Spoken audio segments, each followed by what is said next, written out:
शासन प्रशासनाच्या दृष्टीने अत्यंत खेदजनक आणि आमच्या सर्व बाधित शेतकऱ्याच्या दृष्टीने जर विचार केला तर अत्यंत हास्यास्पद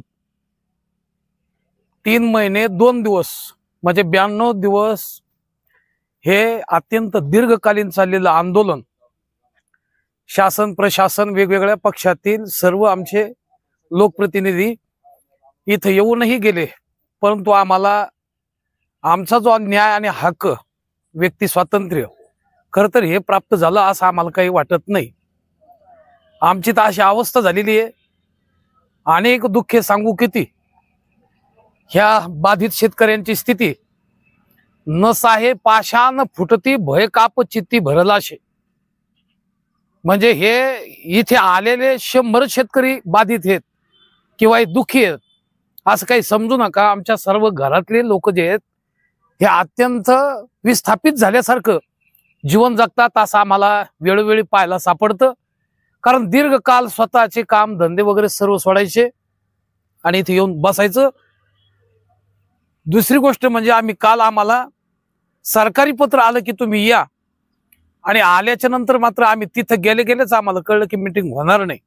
म्हणजे आमची शेवट हात खर्च व्यर्थ गेलाच गेला। पण काल जवळजवळ 6-7 जण आम्ही गेलो आणि गेल्याच्या नंतर 20-22 हजार रुपये मुंबई सारख्या शहरामध्ये जाऊन यायला आम्हाला सर्वांना लागले। म्हणजे आम्हाला समृद्धीतून भेटतं काय याच्यापेक्षा आमचं नुकसान वर्तमानातच होऊ लागलं। मानसिक स्थिती आमची बिघडली आहे असं आम्हाला पाहायला सापडतं। एकंदरीत शासन प्रशासनाने हे नेमकं लावलं का हाच आम्हाला खरं तर प्रश्न आहे।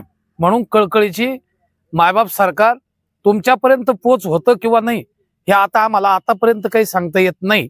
काल गेलो तर ते अनुपस्थित, ठीक आहे, मोठ्या माणसाला एक काम नसतं, महाराष्ट्राचं काम आहे हेही आम्ही समजून घेतलं।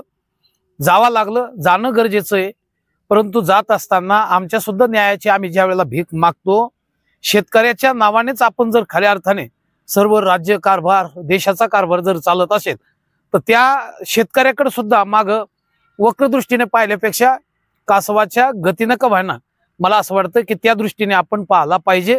कारण कासवाला काही स्तन वगैरे नसतं, पण नुसती अशी दृष्टी दिली तरी ते कासवाचे पिल्ले पोसत जातात।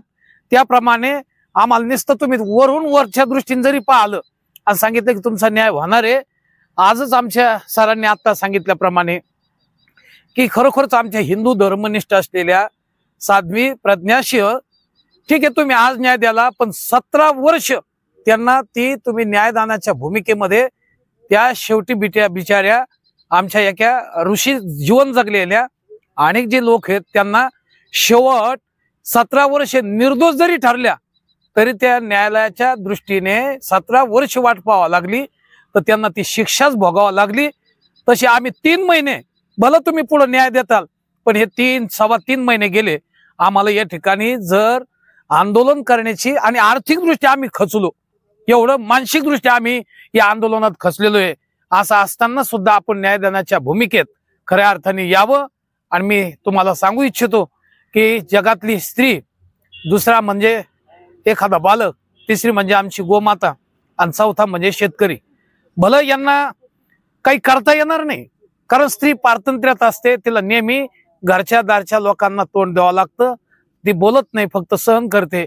एखाद्या बाल हत्या जर करायची असेल आई वडिलांना आपण पाहिलं तर ती हत्या ते चिमुकला मुलगा सहन करतो, त्याला बोलता येत नाही।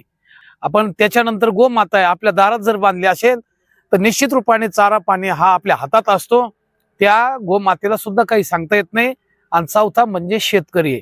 हे आम्ही 4 जण असे आहेत की आम्हाला नेहमी पारतंत्र्य आहे। बाईला पारतंत्र्य, बालकाला पारतंत्र्य, गोमाता जनावरांना पारतंत्र्य, आणि आता आम्ही एवढे झडतो पण आम्हाला काहीच करता येत नाही। म्हणजे आमचा शेतकरी सुद्धा पारतंत्र्यात आहे, पण त्यांचं जे दुःख आहे हे न कळत सुद्धा आपल्याला 100% आपल्याला असं जरी वाटलं ते काही करता येत नाही, पण त्यांच्या अंतःकरणातली तळमळ सुखात्मक असेल तर आपल्याला सुख देते, आणि त्यांची जर दुःखात्मक असेल तर ते दुःख दिल्याशिवाय राहणार नाही। आणि म्हणून खरं तर मायबाप सरकार यांना अशी विनंती आहे की आम्हाला जरी काही बोलता येत नाही, आपल्याशी काही पंगा घेता येत नाही, परंतु आम्हाला आता याच्याशिवाय पर्याय राहिला नाही। कारण असं आहे की आमच्या गोशाळा असू द्या, घरदार सर्व काही लोकांचे द्राक्षाचे झाड लावलेले, तार कंपाऊंड आणि पूर्ण जमिनी काहीच्या जात जर असेल आणि त्याच्यावर उदरनिर्वाह असेल तर आमच्या आयुष्याची जी रोटी आहे खऱ्या अर्थाने तुम्ही हिरावूनच घेत आहात, ती हिरावून घेऊ नये. आणि याच्याकरता मायबाप सरकारनं काही जरी केलं तरी सुद्धा आम्हाला न्याय देण्याच्या भूमिकेतून आपण या ठिकाणी समोर यावं. कारण मी जे वाईट लोक ऐकत असतील त्यांना बिचाऱ्या त्या लोकांनी, जे म्हणजे व्यापारी असतील, वेगवेगळ्या संघटनेचे लोक असतील, वेगवेगळ्या पक्षाचे कोण असतील ते लोक आमच्याकडे आले, त्यांनी आमचं दुःख जाणून घेतलं.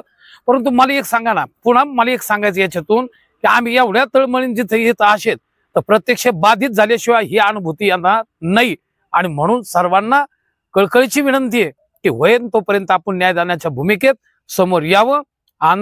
त्याग आंदोलन करण्याकरता आम्हा सर्व बाधित शेतकऱ्यांना आपण बळी पाडू नये एवढीच विनंती करतो. आणि त्यातली त्यात आता आमच्या खरं तर भगिनीच्या आहे असं आम्ही त्यांना समजू, लाडकी बहीण ज्यांना आम्ही समजू, अशा आमच्या जिल्हा अधिकारी मॅडम यांचं या ठिकाणी आता खरं तर दाखल झालेले आहेत. त्यांनी चार्ज घेतलेला आहे आणि त्या सुद्धा आमच्याकडं खरंच बहिणीच्या दृष्टीने, ववाळणीच्या दृष्टीने काहीतरी भावाला टाकतील अशी अपेक्षा ठेवतो. आणि या ठिकाणी अन्नत्याग आंदोलन आम्हाला करण्याकरता सरकारनं बळी पाडू नये एवढीच मायबाप सरकारला विनंती करतो.